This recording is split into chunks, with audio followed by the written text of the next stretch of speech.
मिरज शहरातील प्रभाग क्रमांक 5 मधील वकारभाग ड्रेनेज टप्पा क्रमांक 2 येथील सुरू असलेल्या कामाचा आढावा घेण्यासाठी महत्त्वपूर्ण बैठक आयोजित करण्यात आली।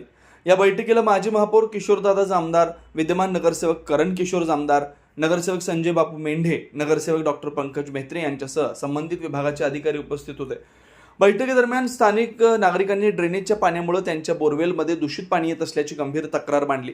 नागरिकांच्या या समस्येची दखल घेत संबंधित अधिकाऱ्यांना तातडीने उपाययोजना करण्याच्या सूचना देण्यात आल्या।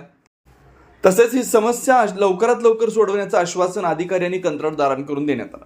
याशिवाय मंडले पंप ते पंचशील चौक या मार्गावरील काही ड्रेनेज चेंबर अनेक दिवसांपासून उघडे असल्यामुळे वाहतुकीचा अडथळा निर्माण होत असून अपघाताचा धोका वाढलाय। याबाबत त्वरित कारवाई करून नागरिकांची गैरसोय दूर करावी अशी मागणी बैठकीत करण्यात आली। स्थानिक नागरिकांच्या मूलभूत सुविधांशी संबंधित प्रश्नांवर प्रशासनानं सकारात्मक भूमिका घेतल्यानं परिसरातील नागरिकांनी समाधान व्यक्त केलं।